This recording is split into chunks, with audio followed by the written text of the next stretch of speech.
ਕੁਝ ਲੋਕ ਕਹਿ ਰਹੇ ਨੇ ਕਿ ਕਿਸਾਨਾਂ ਦੀ ਵੱਡੀ ਜਿੱਤ ਹੋਈ ਹੈ। ਤੁਹਾਡਾ ਕੀ ਨਜ਼ਰੀਆ ਹੈ ਕਿ ਜਿੱਤ ਦੀ ਸ਼ੁਰੂਆਤ ਹੈ ਜਾਂ ਇਹਨੂੰ ਵੱਡੀ ਜਿੱਤ ਕਿਹਾ ਜਾ ਸਕਦਾ? इसमें ऐसा है जी, ठीक है, प्रधानमंत्री ने घोषणा तो कर दी है, लेकिन मात्र घोषणा करने से तो समाधान नहीं होता है। जिस प्रक्रिया के तहत ये काले कानून जो आए थे किसानों के ऊपर थोपे गए थे, उसी प्रक्रिया के तहत पार्लियामेंट के थ्रू कानून बनाकर इसको वापस लिया जाए। एक बात। दूसरी बात कि इसके ऊपर MSP का लिए कानून बने, सरकारी एजेंसी खरीदे या कोई प्राइवेट एजेंसी खरीदे, MSP से नीचे किसान की कोई भी जिन्स ना खरीदी जाए, इसकी गारंटी दे, कानून बना के गारंटी दे। तीसरी बात, जो जितने भी किसान यहाँ पे शहीद हुए, 700 के करीब किसान शहीद हुए हैं अभी तक यहाँ पे, उन किसानों के परिवार को आर्थिक मदद दी जाए और उनको रोजी रोटी के लिए काम दिया जाए, नौकरी दी जाए सरकार की तरफ से। आपने देखा किस तरीके से हिमाचल के अंदर तीनों और 3 लोकसभा सीटों में से 2 गंवानी पड़ी उनको। तो ये अब इन्होंने देखा कि देखिए यूपी के अंदर अगर आप देखेंगे, पंजाब में तो ये समझ ही गए, आज इनके लोगों को कहीं कोई घुसने नहीं दे रहा है गाँव में। ये जो सांप्रदायिकता जो है वो, चाहे सत्ता के लिए हम ये नहीं कहते कांग्रेस को बरी नहीं कर सकते, सांप्रदायिकता के खेल खेलने में, जात का खेल खेलने में तमाम पार्टियां शामिल रही हैं, लेकिन इस किसान आंदोलन ने इस पूरे नैरेटिव को ही बदल दिया कि हमारी आइडेंटिटी ना जात है ना धर्म है, हमारी आइडेंटिटी किसान है। ਤਾਂ ਕੀ ਜਿਹੜਾ ਫੈਡਰਲ ਸਟਰਕਚਰ ਖਤਮ ਕਰਨ ਦੇ ਲਈ ਕਦਮ ਸੀ, ਸਾਰਾ ਕੁਝ ਸੈਂਟਰਲਾਈਜ਼ ਜਿਹੜਾ ਕੀਤਾ ਜਾ ਰਿਹਾ ਸੀਗਾ, ਕੀ ਇਹ ਅੰਦੋਲਨ ਲੋਕਾਂ ਨੂੰ ਵੀ ਜਾਗਰੂਕ ਕਰੂਗਾ ਉਸ ਪ੍ਰਤੀ ਕਿ ਸੂਬਿਆਂ ਦੇ ਅਧਿਕਾਰ ਬਰਕਰਾਰ ਰਹਿਣੇ ਚਾਹੀਦੇ ਨੇ, ਕਿ ਕਦਮ ਜਿਹੜੇ ਨੇ ਉਹ ਰੁਕਣਗੇ ਕੇਂਦਰ ਸਰਕਾਰ ਦੇ ਹੁਣ ਇਸ ਪਾਸੇ ਵੱਲ, ਕਿਉਂਕਿ ਪਿਛਲੀਆਂ ਸਰਕਾਰਾਂ ਤੋਂ ਵੀ ਲੰਬੇ ਸਮੇਂ ਤੋਂ ਇਹ ਪਰੰਪਰਾ ਜਿਹੜੀ ਉਹ ਚੱਲ ਰਹੀ ਹੈ? देखिए, ये जो इन्होंने सब कुछ लेकर जो इस केंद्र में कर दिया है, अब देखिए GST लेके आए, क्या बोला कि व्यापारियों को फायदा होगा, लेकिन GST लाने से कितने सारे रोजगार खत्म हो गए। उसके बाद उन्होंने नोटबंदी किया, नोटबंदी के बाद बोला कि सारा काला धन वापस आएगा, लेकिन नोटबंदी से क्या हुआ, छोटा मजदूर, छोटा व्यापारी सब खत्म हो गया, रोजगार इतने ऐसे हालत में चला गया, व्यापारी ऐसे हालत में चला गया कि अभी तक उठ नहीं पाया है। तो ये सब जो हो रहा है, नोटबंदी हुई, GST हुआ, जो कुछ भी लेके आ रहे हैं, ये किसके हक में लेके आ रहे हैं? लेबर कोर्ट में जाएं और कहीं दूसरी जगह कोर्ट में जाएं, वो सारे अधिकार छीन लिए गए। मिनिमम वेज का कोई अधिकार नहीं रहा।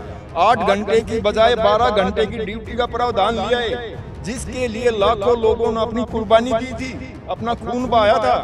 उन सब को धक्का बता के उन्होंने इन कानूनों को खत्म कर दिया। आज जरूरत है मजदूरों के लिए, किसान आंदोलन के साथ जो भाई साहब ने आपको इसमें जिक्र किया है, एकजुट होकर एक प्लेटफार्म पर आके जो आ रहे हैं। अभी पिछले दिनों दिल्ली के अंदर मीटिंग हुई थी, सभी ट्रेड यूनियनों की कन्वेंशन हुई थी, जिसमें कुछ फैसले लिए गए हैं। आगे आने वाले समय में 2 दिन की ऑल इंडिया की स्ट्राइक होगी और उसमें किसान और मजदूर बढ़ चढ़ कर भाग लेंगे और इस सरकार को झुकाएंगे। जैसे इस किसान आंदोलन ने बीजेपी को ही नहीं, पूंजीपतियों को भी ये दिखा दिया, अगर और ज्यादा तुम टाइट हुए, इस पूंजीवाद के खिलाफ भी यहाँ बिगुल बच जाएगा और मजदूर और किसान का राज कायम हो जाएगा। उसी से डरते हुए ये अपने कदम को पीछे खींच रहे हैं और कोई दूसरा कारण नहीं है। ਦਿੱਲੀ ਦੇ ਬਾਰਡਰਾਂ ਦੇ ਉੱਪਰ ਪਿਛਲੇ 1 ਸਾਲ ਤੋਂ ਕਿਸਾਨਾਂ ਵੱਲੋਂ ਸੰਘਰਸ਼ ਜੋ ਹੈ ਆਪਣਾ ਲੜਿਆ ਜਾ ਰਿਹਾ। 26 ਨਵੰਬਰ ਨੂੰ 1 ਸਾਲ ਕਿਸਾਨਾਂ ਨੂੰ, ਮਜ਼ਦੂਰਾਂ ਨੂੰ ਦਿੱਲੀ ਦੇ ਬਾਰਡਰਾਂ ਤੇ ਬੈਠੇ ਹੋਏ ਹੋ ਜਾਣੇ ਨੇ। ਪ੍ਰਧਾਨ ਮੰਤਰੀ ਵੱਲੋਂ 3 ਖੇਤੀ ਕਾਨੂੰਨ ਰੱਦ ਕਰਨ ਦੀ ਗੱਲਬਾਤ ਕੀਤੀ ਗਈ ਹੈ। ਇਸ ਦੇ ਬਾਅਦ ਕਈ ਕਿਸਮ ਦੀਆਂ ਚਰਚਾਵਾਂ ਨੇ, ਕਿਸਾਨ ਲੀਡਰ ਵੀ ਸੁਨੇਹਾ ਦੇ ਰਹੇ ਨੇ, ਮਜ਼ਦੂਰ ਲੀਡਰ ਵੀ ਸੁਨੇਹਾ ਦੇ ਰਹੇ ਨੇ, ਆਮ ਲੋਕਾਂ 'ਚ ਵੱਖਰੀ ਕਿਸਮ ਦੀ ਚਰਚਾ ਗਈ। ਪਰ 3 ਖੇਤੀ ਕਾਨੂੰਨਾਂ ਦੀ ਲੜਾਈ ਵੱਡੀ ਸੀ, ਲੜੀ ਗਈ, ਪਰ ਇਸ ਦੇ ਬਾਵਜੂਦ ਵੀ ਅਥਾਹ ਲੜਾਈਆਂ ਜਿਹੜੀਆਂ ਨੇ ਹਾਲੇ ਬਾਕੀ ਨੇ, ਬਹੁਤ ਸਾਰੀਆਂ ਸਮੱਸਿਆਵਾਂ ਬਾਕੀ ਨੇ। ਉਹ तमाम ਤੇ ਗੱਲਬਾਤ ਜਿਹੜੀ ਹੈ ਅੱਜ ਅਸੀਂ ਕਰਨ ਜਾ ਰਹੇ ਹਾਂ। ਸਿੰਘੂ ਬਾਰਡਰ ਤੇ ਅਸੀਂ ਮੌਜੂਦ ਹਾਂ, ਜਿੱਥੇ ਕਿ ਵੱਖ-ਵੱਖ ਸੂਬਿਆਂ ਦੇ ਕਿਸਾਨ ਲੀਡਰ, ਕਿਸਾਨ ਆਗੂ ਵੀ ਸਾਡੇ ਨਾਲ ਮੌਜੂਦ ਹੋਣਗੇ। ਪ੍ਰਧਾਨ ਮੰਤਰੀ ਵੱਲੋਂ ਕਿਹਾ ਗਿਆ ਕਿ 3 ਖੇਤੀ ਕਾਨੂੰਨ ਅਸੀਂ ਵਾਪਸ ਲੈਣ ਜਾ ਰਹੇ ਹਾਂ। ਕੁਝ ਲੋਕ ਕਹਿ ਰਹੇ ਨੇ ਕਿ ਕਿਸਾਨਾਂ ਦੀ ਵੱਡੀ ਜਿੱਤ ਹੋਈ ਹੈ। ਤੁਹਾਡਾ ਕੀ ਨਜ਼ਰੀਆ ਹੈ ਕਿ ਜਿੱਤ ਦੀ ਸ਼ੁਰੂਆਤ ਹੈ ਜਾਂ ਇਹਨੂੰ ਵੱਡੀ ਜਿੱਤ ਕਿਹਾ ਜਾ ਸਕਦਾ? इसमें ऐसा है जी, ठीक है, प्रधानमंत्री ने घोषणा तो कर दी है, लेकिन मात्र घोषणा करने से तो समाधान नहीं होता है ना। जिस प्रक्रिया के तहत ये काले कानून जो आए थे किसानों के ऊपर थोपे गए थे, उसी प्रक्रिया के तहत पार्लियामेंट के थ्रू कानून बनाकर इसको वापस लिया जाए, एक बात। दूसरी बात कि इसके ऊपर एमएसपी का लिए कानून बने, सरकारी एजेंसी खरीदे या कोई प्राइवेट एजेंसी खरीदे, एमएसपी से नीचे किसान की कोई भी जिन्स ना खरीदी जाए, इसकी गारंटी दे, कानून बना के गारंटी दे। तीसरी बात, जो जितने भी किसान यहाँ पे शहीद हुए हैं, 700 के करीब किसान शहीद हुए हैं अभी तक यहाँ पे, उन किसानों के परिवार को आर्थिक मदद दी जाए और उनको रोजी रोटी के लिए काम दिया जाए, नौकरी दी जाए सरकार की तरफ से। चौथी चीज़, बिजली बिल 2020 इसको वापस लिया जाए। जो सरकार ने पहले, जो बीच में जो वार्तालाप चल रही थी, प्रधानमंत्री मोदी ने और उसकी सरकारों ने ये तय किया था कि भाई पराली वाला बिल और बिजली बिल जो हम वापस लेते हैं, मुंह से तो कह दिया। आज भी हरियाणा के भिन्न भिन्न जिलों के अंदर किसानों के ऊपर पराली को लेकर और पंजाब के किसानों के ऊपर पराली को लेकर केस बनाए जा रहे हैं। कल भी कुछ किसानों के ऊपर केस बने हैं। तो इस सरकार के ऊपर कोई किसी तरह का भरोसा नहीं है। इसकी करनी और कथनी में दिन रात का अंतर है। जिस टाइम चुनाव आया उस टाइम अपने मैनिफेस्टो में बीजेपी ने 15 लाख रुपए प्रत्येक के खाते में आने की बात कही थी, जो एक बाद में खुद प्रधानमंत्री एक जनसभा में कह रहे हैं वो तो एक जुमला था। हो सकता है ये भी एक जुमला हो, तो इसलिए उसके ऊपर भरोसा नहीं है। आंदोलन जारी रहेगा। जो प्रोग्राम संयुक्त मोर्चे ने ले रखे हैं वो ऑलरेडी चलते रहेंगे, और आगे आने वाले समय में जो संयुक्त मोर्चा फैसला लेगा, ऑल इंडिया किसान खेत मजदूर संगठन उसके साथ तहे दिल से जुड़ा हुआ है और उसका घटक दल है, और उसमें जो फैसला लिया जाएगा उसके मुताबिक हम आगे कार्रवाई करेंगे। एक गल होर प्रधानमंत्री ਵੱਲੋਂ ਜਿਹੜੀ ਆਖੀ ਗਈ ਹੈ ਕਿ ਅਸੀਂ ਸਮਝਾਉਣ ਦੀ ਬਹੁਤ ਕੋਸ਼ਿਸ਼ ਕੀਤੀ, ਕੁਝ ਕਿਸਾਨਾਂ ਨੂੰ ਸਮਝਾ ਨਹੀਂ ਸਕੇ। ਜਦੋਂ ਸਰਕਾਰ ਕਾਨੂੰਨ ਲੈ ਕੇ ਆਈ ਹੈ ਤਾਂ ਕਿਸਾਨਾਂ ਦੇ ਨਾਲ ਗੱਲਬਾਤ ਹੋਈ ਹੈ, ਪਰ ਹੁਣ ਫੈਸਲਾ ਜਿਹੜਾ ਹੈ ਉਹ ਪਿਛਲੇ ਜਿਹੜੇ ਫੈਸਲੇ ਆਉਂਦੇ ਰਹੇ ਨੇ ਉਸ ਢੰਗ ਦੇ ਨਾਲ ਇੱਕ ਤਰਫਾ ਫੈਸਲਾ ਜਿਹੜਾ ਆਇਆਗਾ ਕਿ ਟੀਵੀ ਤੇ ਆ ਕੇ ਐਲਾਨ ਜਿਹੜਾ ਉਹ ਕਰ ਦਿੱਤਾ ਗਿਆ। ਵੱਖ-ਵੱਖ ਸਮੇਂ ਤੇ ਪ੍ਰਧਾਨ ਮੰਤਰੀ ਸਮੇਂ-ਸਮੇਂ ਤੇ ਸੰਬੋਧਨ ਕਰਦੇ ਰਹੇ ਨੇ। ਤਾਂ ਇਹਨੂੰ ਕਿਸ ਨਜ਼ਰੀਏ ਦੇ ਨਾਲ ਦੇਖਦੇ ਹੋ ਕਿ ਕਿਸਾਨ ਜਥੇਬੰਦੀਆਂ ਨੂੰ ਸੱਦਿਆ ਨਹੀਂ ਗਿਆ, ਗੱਲਬਾਤ ਨਹੀਂ ਹੋਈ, ਇੱਕਦਮ ਫੈਸਲਾ ਜਿਹੜਾ ਕੀਤਾ ਜਾਂਦਾਗਾ ਟੀਵੀ ਤੇ ਆ ਕੇ, ਜਿਸ ਤਰ੍ਹਾਂ ਪਹਿਲਾਂ ਨੋਟਬੰਦੀ ਜਾਂ ਬਾਕੀ तमाम ਜਿਹੜੇ ਫੈਸਲੇ ਸੀ ਉਹ ਸੁਣਾਏ ਜਾਂਦੇ ਰਹੇ ਨੇ? ऐसा है जी, लोग आज जब से ये किसान आंदोलन शुरू हुआ है, 1 साल इसका तकरीबन पूरा हो गया है। 26 तारीख को 1 साल पूरा हो जाएगा बॉर्डरों के ऊपर बैठे बैठे। इसमें जो ठेठ किसान जिसको ABCD नहीं आती थी, कह गए नहीं आता था, आज वो किसान भी इनकी भाषा को, इनके कार्यकलाप को, इनके चरित्र को, इसके रंग ढंग को समझ चुका है कि ये जो बरगला रहा है, बकवास कर रहा है, ये खाली इनकी झूठ है, झूठ के सिवा कुछ नहीं है। रही समझाने की बात, जो इन्होंने अपनी भाषा के अंदर जो जिस टाइम ये अनाउंसमेंट किया 9 बजे, उसमें इसने कहा कि कुछ किसानों को हम समझा नहीं पाए। हम ये कह रहे हैं कि कुछ जो किसान नहीं, बहरूपिये जो इनके साथ जुड़े हुए हैं, बीजेपी के संगठन में शामिल हैं या RSS में शामिल हैं, उन लोगों के मतलब वे लोग इनके बहकावे में आके कुछ भी कहें।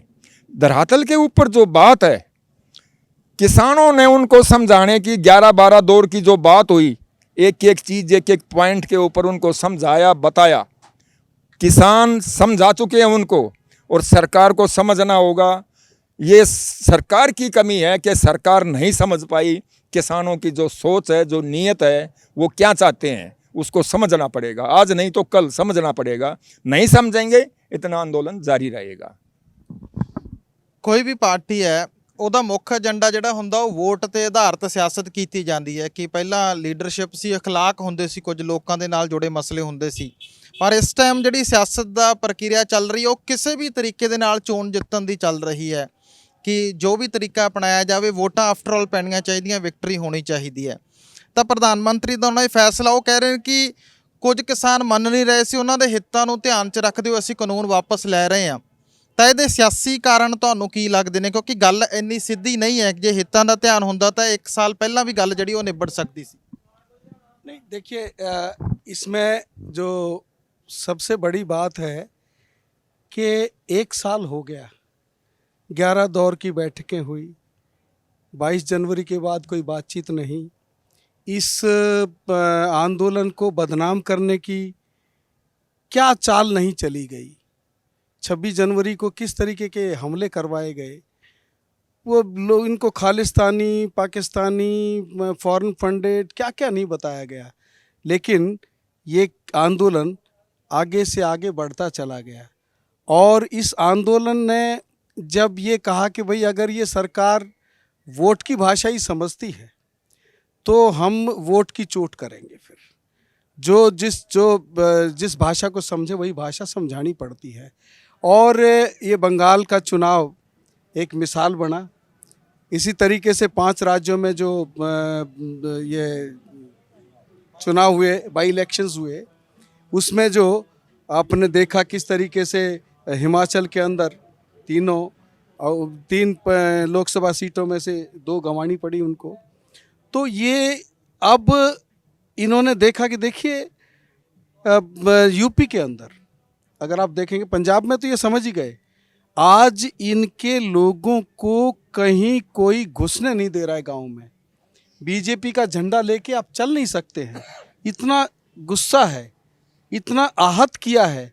एक तो आपने हमला किया कि उनकी ज़मीन पर हमला किया, फिर उनकी ज़मीर पर भी हमला कर रहे हो। उनकी देशभक्ति पर उन्होंने जो अपना खून पसीना बहा के इस लॉकडाउन के अंदर उन्होंने इस अर्थव्यवस्था को जिंदा, जो सिर्फ जो सारे माइनस में -24 तक चला गया, ओनली खेती थी जो कि +3.6 पे रही। तो ये और इनके ऊपर हमला, इनको इस तरीके से करना, तो आज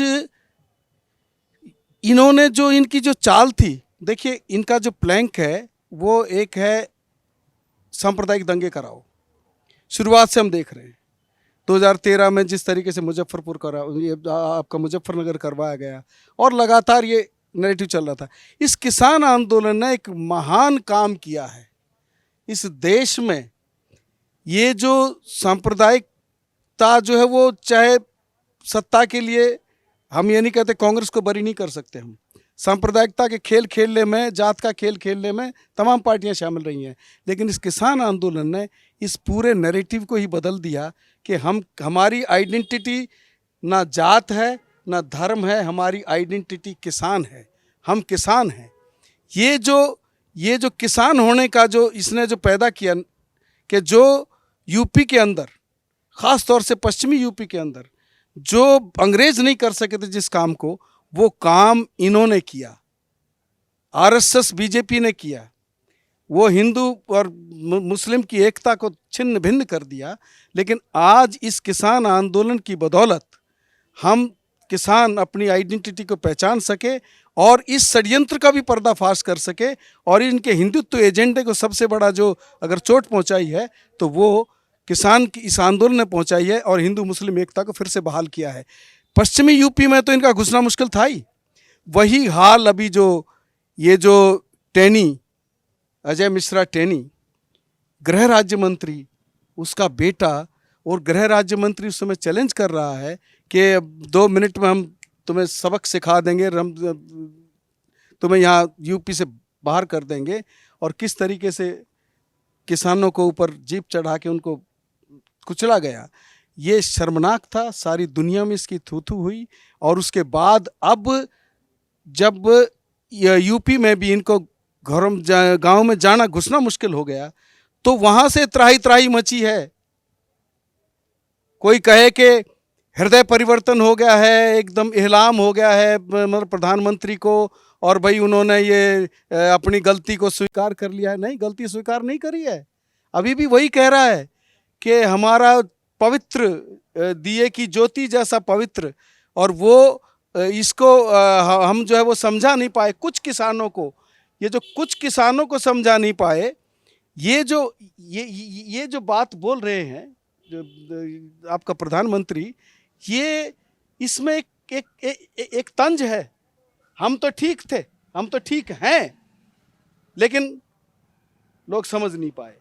ये जो इनका जो इसके अंदर जो एक ठेस है, उसको भी किसान समझ रहा है। ये भी इंसल्ट किए है उसने फिर दोबारा गलती मानता, शुद्ध हृदय से कहना मैं पवित्र हृदय। अरे तेरा पवित्र हृदय के तो पाप तेरा सामने आ रहा है। खैर, मैं जो बात कह रहा था, आपने जो चुनाव की बात कही थी, तो वहाँ से त्राही त्राही मची है।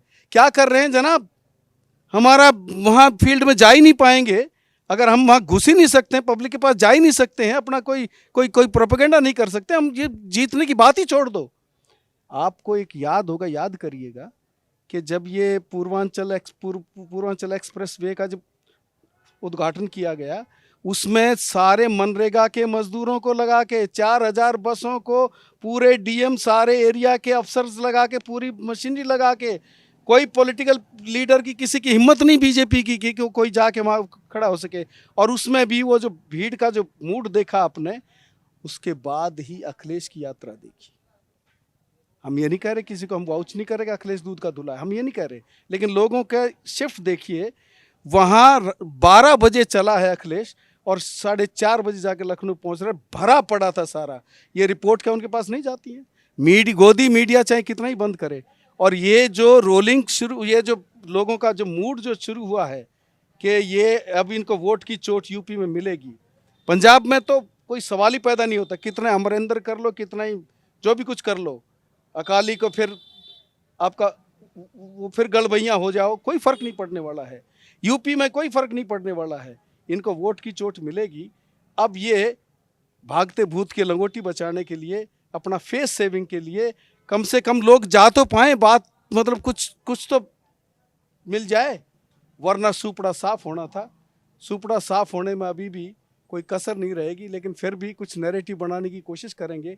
लेकिन अब वो हिंदू मुस्लिम और हिंदुत्व एजेंडा अब चलेगा नहीं, उसको सबसे बड़ा पंचर किया है इस किसान आंदोलन ने। और इसीलिए ये किसान आंदोलन को हम सैल्यूट करते हैं। और इसने जो पूरा जो जनतांत्रिक मूल्य खत्म हो रहे थे, ये किसान आंदोलन जनतांत्रिक मूल्यों को भी बहाल करने का एक बहुत बड़ा आंदोलन है। इसने जो फासिस्ट जो अटैक हो रहा था जनतांत्रिक मूल्यों के ऊपर, अधिकारों के ऊपर, फेडरलिज्म के ऊपर, ख़ास तौर से फेडरलिज्म के ऊपर ये जो अटैक हो रहा था, इसको इस किसान आंदोलन ने रिवर्स कर दिया है और एक हौसला दिया है तमाम तबके को, तमाम तबके के लोगों को। वो उसने किसानों का तो जीत हुई है, क्योंकि हर मंजिल, हर लड़ाई में जब युद्ध चल रहा होता है तो लड़ाई के कुछ पड़ाव आते हैं। एक एक पड़ाव पर हम आगे बढ़ते जाते हैं, एक चौकी को तोड़ते जाते हैं, जीतते जाते हैं। एक जगह पर हमने उनको ढीला किया है, बाकी और भी जगह हैं। तो ये जो तमाम लोगों को एक प्रेरणा दी है, ये छात्रों को प्रेरणा दी है और मज़दूरों को ख़ास तौर से प्रेरणा दी है। ये तमाम आंदोलन कर रहे लोगों के लिए एक मिसाल बन गया है कि अगर हम दिल से, जज्बे से, अपने हकों की खातिर ईमानदारी से, अहिंसात्मक तरीके से लड़ें तो जीत हासिल हो सकती है और किसी भी फासिस्ट से फासिस्ट हिटलर को भी हराया जा सकता है, झुकाया जा सकता है।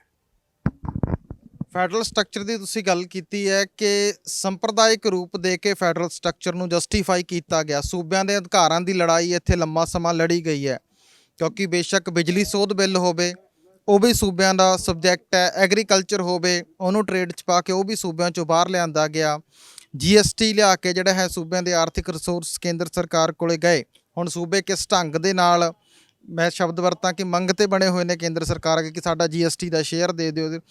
ਤਾਂ ਕੀ ਜਿਹੜਾ ਫੈਡਰਲ ਸਟਰਕਚਰ ਖਤਮ ਕਰਨ ਦੇ ਲਈ ਕਦਮ ਸੀ, ਸਾਰਾ ਕੁਝ ਸੈਂਟਰਲਾਈਜ਼ ਜਿਹੜਾ ਕੀਤਾ ਜਾ ਰਿਹਾ ਸੀਗਾ, ਕਿ ਇਹ ਅੰਦੋਲਨ ਲੋਕਾਂ ਨੂੰ ਵੀ ਜਾਗਰੂਕ ਕਰੂਗਾ ਉਸ ਪ੍ਰਤੀ ਕਿ ਸੂਬਿਆਂ ਦੇ ਅਧਿਕਾਰ ਬਰਕਰਾਰ ਰਹਿਣੇ ਚਾਹੀਦੇ ਨੇ, ਕਿ ਕਦਮ ਜਿਹੜੇ ਨੇ ਉਹ ਰੁਕਣਗੇ ਕੇਂਦਰ ਸਰਕਾਰ ਦੇ ਹੁਣ ਇਸ ਪਾਸੇ ਵੱਲ, ਕਿਉਂਕਿ ਇਹ ਪਿਛਲੀਆਂ ਸਰਕਾਰਾਂ ਤੋਂ ਵੀ ਲੰਬੇ ਸਮੇਂ ਤੋਂ ਇਹ ਪਰੰਪਰਾ ਜਿਹੜੀ ਉਹ ਚੱਲ ਰਹੀ ਹੈ। देखिए, ये जो इन्होंने सब कुछ लेकर जो एक केंद्र में कर दिया है, आप देखिए GST लेके आए, क्या बोला कि व्यापारियों को फ़ायदा होगा, लेकिन GST लाने से कितने सारे रोज़गार ख़त्म हो गए। उसके बाद उन्होंने नोटबंदी किया, नोटबंदी के बाद बोला कि सारा काला धन वापस आएगा, लेकिन नोटबंदी से क्या हुआ, छोटा मजदूर, छोटा व्यापारी सब खत्म हो गया, रोज़गार इतने ऐसी हालत में चला गया, व्यापार ऐसी हालत में चला गया कि अभी तक उठ नहीं पाया है। तो ये सब जो हो रहा है, नोटबंदी हुई, GST हुआ, जो कुछ भी लेके आ रहे हैं, ये किसके हक़ में लेके आ रहे हैं, ये समझना बहुत ज़रूरी है। और जनता ये समझ चुकी है कि सरकारें जो कुछ भी कदम अभी उठा रही हैं, चाहे वो कांग्रेस की सरकार रही हो, चाहे BJP की सरकार रही हो, अभी केंद्र में BJP की सरकार है, इतना बेशर्मी के साथ वो इस पूंजीपतियों के हक पे जो कदम उठा रही है, जो भी कानून लेके आ रही है, वो पूरा खुल्लम खुल्ला, मतलब कोई पर्दा नहीं है, किसी पर्दे को रखा नहीं है, एकदम खुल्लम खुल्ला बेशर्मी के साथ वो हर कानून वो पास कर रही है जो पूंजीपतियों कॉरपोरेटों के हक में है कानून। लेकिन ये जो यहाँ मूवमेंट की जो बात हो रही है, इस मूवमेंट ने, ये एक ऐतिहासिक मूवमेंट रहा है किसानों का, उसने ये बता दिया है कि ये जो हमारी लड़ाई है, ये केवल ये लड़ाइयाँ हमारी सरकारों के खिलाफ नहीं हैं। सरकारें तो आएंगी और जाएंगी, सरकारें सिर्फ पूंजीपतियों की सहायता करती हैं। इसलिए इस किसानों के आंदोलन ने ये बता दिया है कि ये आंदोलन कॉरपोरेट के खिलाफ है, क्योंकि उन्होंने हमारे हर एक जीने के अधिकार को, हमारे खेती के अधिकार को, रोजगार के अधिकार को, शिक्षा के अधिकार को, हर चीज़ को उन्होंने उनके हाथों में मुनाफा कमाने के लिए छोड़ दिया है। तो इस आंदोलन की जो सीख है, ये जो ऐतिहासिक रूप से ये आंदोलन था जिसने बताया कि सरकार नहीं, कॉरपोरेट को उखाड़ फेंकना है, तभी हम ये लड़ाई को जीत पाएंगे। ये एक बहुत महत्वपूर्ण ये रहा है। और ये अभी इस ये जो हमारी जीत हुई है, ये सच है कि अभी आंशिक रूप से जीत हुई है, जीत की खुशबू आई है, जीत हुई नहीं है, एक खुशबू आई है। ये बहुत एक आंदोलन की जीत, आंदोलन के लिए एक बहुत बड़ी बात है ये। इस जीत ने ये बताया है कि हम जब बिना बटे, बिना संप्रदाय के नाम पे, धर्म के नाम पे, क्षेत्र के नाम पर बिना बटे हम जब लड़ते हैं, जब हमारा एक मुद्दा होता है, एक मांग होती है, जब लड़ते हैं तो निश्चित रूप से हम जीतते हैं। इसीलिए हमारी और बहुत सारी मांगें हैं, शिक्षा की मांग है, रोजगार की मांग है, सम्मान की मांग है, महिलाओं के सम्मान की मांग है, बहुत सारी मांगें हैं जिसे हमें लड़ना होगा, बिना बटे हमें लड़ना होगा, जिस तरीके से इस किसान आंदोलन में हमें सिखाया है। ਆਲ ਇੰਡੀਆ ਕਿਸਾਨ ਖੇਤ ਮਜ਼ਦੂਰ ਸੰਘਰਸ਼ ਜਿਹੜਾ ਹੈ ਸੰਗਠਨ ਇਹ ਹੈਗਾ, ਤੇ ਨਾਲੋਂ ਨਾਲ ਇਸ ਅੰਦੋਲਨ ਦੇ ਦੌਰਾਨ ਵੀ ਕਿਸਾਨ ਮਜ਼ਦੂਰ ਏਕਤਾ ਦਾ ਨਾਰਾ ਜਿਹੜਾ ਦਿੱਤਾ ਗਿਆ ਸੀ। 3 ਖੇਤੀ ਕਾਨੂੰਨ ਰੱਦ ਹੋ ਰਹੇ ਨੇ, MSP ਤੇ ਕਾਨੂੰਨੀ ਗਰੰਟੀ ਦੀ ਲੜਾਈ ਜਿਹੜੀ ਉਹ ਲੜੀ ਜਾ ਰਹੀ ਹੈਗੀ, ਕਿਸਾਨਾਂ ਤੇ ਕੇਸ ਜਿਹੜੇ ਵਾਪਸ ਲੈਣ ਦੀ ਮੰਗ ਕੀਤੀ ਜਾ ਰਹੀ ਹੈ। ਪਰ ਜਦੋਂ ਮਜ਼ਦੂਰ ਜਮਾਤ ਦੀ ਗੱਲ ਅਸੀਂ ਕਰਦੇ ਆਂਗੇ, ਬੇਸ਼ੱਕ ਉਹ ਇੰਡਸਟਰੀਅਲ ਮਜ਼ਦੂਰ ਹੈ ਜਾਂ ਖੇਤ ਮਜ਼ਦੂਰ ਹੈ, ਉਹਦੀ ਹਾਲਤ ਕਿਸਾਨੀ ਤੋਂ ਵੀ ਬੱਤਰ ਹੈ। ਉਹਦੇ ਲਈ ਵੀ ਲੇਬਰ ਲਾਜ਼ ਜਿਹੜੇ ਲਿਆਂਦੇ ਗਏ ਨੇ ਨਵੇਂ, ਕਿ ਉਹਦੇ ਲਈ ਵੀ ਕੋਈ ਇਸ ਤਰ੍ਹਾਂ ਦਾ ਸੰਘਰਸ਼ ਜਿਹੜਾ ਲੜਿਆ ਜਾਊਗਾ, ਜਾਰੀ ਰੱਖਿਆ ਜਾਊਗਾ, ਕੀ ਜ਼ਰੂਰਤ ਹੈ? ਕਿਉਂਕਿ ਮਜ਼ਦੂਰ ਜਿਹੜਾ ਹੈਗਾ ਆਰਥਿਕ ਤੌਰ 'ਤੇ ਸੰਪੰਨ ਵੀ ਨਹੀਂ, ਹੈਂਡ ਟੂ ਮਾਊਥ ਹੈ, ਉਹ ਲੰਮੇ ਸੰਘਰਸ਼ ਦੇ ਵਿੱਚ ਵੀ ਨਹੀਂ ਜਾ ਸਕਦਾ। ਤਾਂ ਉਹਦੇ ਲਈ ਕੀ ਰੂਪ ਰੇਖਾ ਜਿਹੜੀ ਹੋਣੀ ਚਾਹੀਦੀ ਹੈ, ਕੀ ਸੰਘਰਸ਼ ਜਿਹੜਾ ਲੜਿਆ ਜਾਣਾ ਚਾਹੀਦਾ? ये आपने बहुत ही सही सवाल कि किसान और मजदूर के जो कॉम्बिनेशन है, और ये इस आंदोलन की एक और बात है कि ये यूनिटी और भी सीमेंटेड हो रही थी, क्योंकि खेत मजदूर भी मजदूर है और आपने कहा इंडस्ट्रियल मजदूर भी। तो मैं आपको बता दूं, क्योंकि मैं ट्रेड यूनियन के साथ भी जुड़ा हुआ हूं, ऑल इंडिया हमारा जो यूनाइटेड ट्रेड यूनियन सेंटर, उसका मैं नेशनल सचिव भी हूं, और राष्ट्रीय स्तर पर एक संगठन बना हुआ है, एक मोर्चा बना हुआ है ट्रेड यूनियंस का। और उस ट्रेड यूनियन के मोर्चे ने, जब से ये संयुक्त किसान मोर्चे का आंदोलन चला है, जो भी कॉल दी गई है, मजदूरों के इस प्लेटफॉर्म ने भी, ऑल इंडिया आज यहाँ 12 संगठन है, उनमें से 10 संगठन जो है, वो 2 संगठन जो BMS का संगठन है और एक उनका और संगठन है, वो तो सरकार की नीतियों के साथ चलते हैं, लेकिन 10 अखिल भारतीय ट्रेड यूनियन संगठनों ने जब भी कभी संयुक्त मोर्चे की कॉल आई है और उसमें उनको लागू करने में, उनको उनके अंदर शिरकत करने में काम किया है। उसी तरीके से ये जब भी कभी मजदूरों की हड़ताल का आंदोलन का आह्वान हुआ है, वो एक साथ किसान मोर्चे ने भी, संयुक्त किसान मोर्चे ने भी उसको रेसिप्रोकेट किया है। 2-2 बार हमारी बैठकें, संयुक्त बैठकें भी हुई हैं। तो और अभी भी एक संयुक्त बैठक हो के चुकी, जिसमें 26 नवंबर का जो प्रोग्राम है, उसमें एक आह्वान किया गया है, जिस तरीके से यहाँ बॉर्डरों पर आसपास के क्षेत्रों के, दिल्ली के आसपास के क्षेत्रों को यहाँ बॉर्डरों पर इकट्ठा होने के लिए कहा गया है, और तमाम देश की राजधानियों में, तमाम कैपिटल्स में वहाँ जो इकट्ठ होंगे, वो आप देखोगे मजदूर और किसानों के एक साथ होंगे। और यहाँ से ऐलान किया गया कि ये आपका फरवरी में 2 दिन की अखिल भारतीय हड़ताल होने जा रही है, वो 4 लेबर कोड्स, और उसमें हमारी मांग, ये हमारी मांग साथ साथ चली है, 4 लेबर कोड्स जो 44 श्रम कानूनों को ख़त्म करके लाए गए थे, और 3 ये कृषि कानून, उसके साथ बिजली का कानून, एमएसपी का कानून, ये सारी मांगे हमारी संयुक्त रूप से चली हैं। तो ये यूनिटी सीमेंटेड हो रही थी। मैं एक बात आपको कह दूं, सुनने में आपको ऐसा लगेगा कि ये जो एकता होती जा रही है, जब खास तौर से पिछली बैठक जो हुई संयुक्त किसान मोर्चे के साथ हमारी जो बैठक हुई, और उसमें जो संयुक्त निर्णय लिए गए, उसमें जो हड़ताल का 2 दिन की हड़ताल का निर्णय लिया गया, वो भी सरकार को उसने भी एक जगह पर मजबूर किया है कि अगर किसान और मजदूर एक साथ होकर आंदोलन में उतर आए तो इस सरकार को बचाने वाला कोई नहीं, इस व्यवस्था से टकराएगा और मजदूर और किसान अपनी मांगों को हासिल करके रहेगा, पीछे हटना पड़ेगा। तो ये लगातार चल रहा है। मजदूरों को मदद मिल रही है किसानों से, किसानों को मदद मिल रही है मजदूरों से, और ये मजदूर किसान एकजुट होकर इस सरकार को झुकाने का काम करेगा और अपनी तमाम मांगें हासिल करने का काम करेगा। हाँ, मज़दूरों वाले मसले पे मैं ये कहना चाहूँगा, जो मज़दूरों ने अंग्रेज़ों के राज के टाइम अपने कुछ अधिकार 44 कानून जो भाई साहब ने जिक्र किया है, अर्जित किए थे, वो कानून अंग्रेज वापस नहीं कर सके, उन्होंने देने पड़े आंदोलन की ताकत के बल पे। लेकिन इस बीजेपी सरकार ने, इस बेरहम सरकार ने, पूंजीपतियों की दलाल सरकार ने किसान आंदोलन के ठीक 3 या 4 दिन बाद में उन 44 कानूनों को ख़त्म करके 3 लेबर कोड ले आए, जिसके अंदर 4 लेबर कोड ले आए, 4 लेबर कोड ले आए, जो लेबर कोड भी उन फैक्ट्री मालिकों के ही हक में हैं, ना कि मजदूरों के हक में। उसके अंदर उनका जो एक नौकरी की गारंटी होती थी, लेबर कोर्ट में जाएं और कहीं दूसरी जगह कोर्ट में जाएं, वो सारे अधिकार छीन लिए गए। मिनिमम वेज का कोई अधिकार नहीं रहा। 8 घंटे की बजाय 12 घंटे की ड्यूटी का प्रावधान लिया है, जिसके लिए लाखों लोगों ने अपनी कुर्बानी दी थी, अपना खून बहाया था। उन सब को धत्ता बता के उन्होंने इन कानूनों को ख़त्म कर दिया। आज ज़रूरत है मज़दूरों के लिए, किसान आंदोलन के साथ जो भाई साहब ने आपको इसमें जिक्र किया है, एकजुट होकर एक प्लेटफार्म पर आके जो आ रहे हैं। अभी पिछले दिनों दिल्ली के अंदर मीटिंग हुई थी, सभी ट्रेड यूनियनों की कन्वेंशन हुई थी, जिसमें कुछ फैसले लिए गए हैं। आगे आने वाले समय में 2 दिन की ऑल इंडिया की स्ट्राइक होगी, और उसमें किसान और मजदूर बढ़ चढ़ कर भाग लेंगे और इस सरकार को झुकाएंगे। जैसे इस किसान आंदोलन ने बीजेपी को ही नहीं, पूंजीपतियों को भी ये दिखा दिया, अगर और ज़्यादा तुम टाइट हुए, इस पूंजीवाद के खिलाफ भी यहाँ बिगुल बच जाएगा और मजदूर और किसान का राज कायम हो जाएगा। उसी से डरते हुए ये अपने कदम को पीछे खींच रहे हैं, और कोई दूसरा कारण नहीं है। लोगों की ताकत सबसे बड़ी ताकत है। दुनिया के अंदर 2 वर्ग हैं जो हमें ये मेरे वर्ग को वर्ग विभाजित कर रहे हैं, कहीं जाति के नाम पे, धर्म के नाम पे, क्षेत्र के नाम पे। एक तरफ कमेरा वर्ग है, दूसरी तरफ वह लुटेरा वर्ग है। ये इनकी समझ में आ चुका है। आज कमेरा वर्ग एक प्लेटफार्म के ऊपर आ चुका है और इनको दरवाज़ा खटखटा दिया है कि तुम भागो यहाँ से, पूंजीवाद को ख़त्म करेंगे।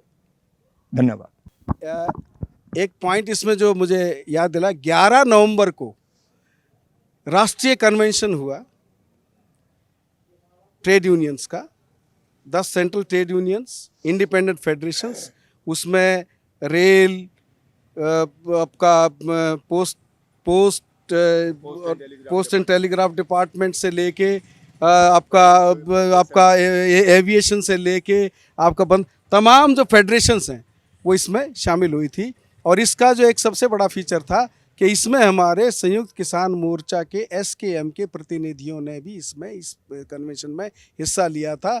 वो न्यूज़ चाहे गोदी मीडिया में आई हो ना आई हो, लेकिन बाकी आपने कहीं ज़रूर देखी होगी कि उसमें हमने एक साथ मिलकर अहद लिया है कि हम इन कृषि कानूनों के खिलाफ, हम इन लेबर कोड्स के खिलाफ, और हम जो अपने अधिकारों को, जो हायर एंड फायर का अधिकार दे दिया गया है, उसको हासिल करने के लिए फरवरी में वो 2 दिन की हड़ताल स्टैंड करती है, और वो अब और भी मजबूती से उस हड़ताल को कामयाब किया जाएगा। आखिरी सवाल मेरा है कि नौजवान जिहड़ा है वो बेरोज़गार है, ਨੌਜਵਾਨ ਬੇਰੁਜ਼ਗਾਰ ਹੈ ਜਾਂ ਬਹੁਤ ਸਾਰੇ ਬਿਹਾਰ ਵਰਗੇ ਸੂਬੇ 'ਚ ਨੌਜਵਾਨ ਡਿਗਰੀਆਂ ਉਡੀਕਦੇ ਓਵਰੇਜ ਹੋ ਜਾਂਦੇ ਨੇ, ਤਾਂ ਉਹ ਬੇਰੁਜ਼ਗਾਰੀ ਦਾ ਆਲਮ ਹੈ। ਤਾਂ ਉਹਨਾਂ ਨੌਜਵਾਨਾਂ ਨੂੰ ਕੀ ਸੁਨੇਹਾ ਤੁਸੀਂ ਦੇਣਾ ਚਾਹੋਗੇ ਤੇ ਜੋ ਕਿਸ ਤਰ੍ਹਾਂ ਦਾ ਕਿਸਾਨ ਅੰਦੋਲਨ ਇੱਥੇ ਚੱਲਿਆਗਾ, ਇਹਦੇ 'ਚ ਹਰ ਵਰਗ ਨੇ ਜਿਹੜਾ ਹਿੱਸਾ ਲਿਆਗਾ, ਤੇ ਇਹਦੇ ਤੋਂ ਕੀ ਮੈਸੇਜ ਜਿਹੜਾ ਗਿਆ ਹੋਣਾ ਉਹਨਾਂ ਨੌਜਵਾਨਾਂ ਨੂੰ ਤੇ ਸਰਕਾਰਾਂ ਨੂੰ ਕੀ ਮੈਸੇज ਗਿਆ ਹੋਣਾ ਤੇ ਉਹਨਾਂ ਨੌਜਵਾਨਾਂ ਨੂੰ ਤੁਹਾਡਾ ਸੁਨੇਹਾ ਜਿਹੜਾ ਉਹ ਕੀ ਹੈ? देखिए अभी जो रोज़गार की जो स्थिति है, आप खुद भी बोले हैं कि अभी सरकार की ऐसी कोई नीति नहीं है जो रोज़गार पैदा करे, बल्कि रोज़गार को ख़त्म करने वाली नीतियाँ वो बना रही है। जितने भी रोज़गार थे पहले, जो सरकारी नौकरी मिलती भी थी, उसको भी ख़त्म कर दिया गया है। अभी हाल ही में मैंने बोला कि अभी टीचर्स को कोई गवर्नमेंट सर्विस नहीं मिलेगी, वो एडोक पे रहेंगे।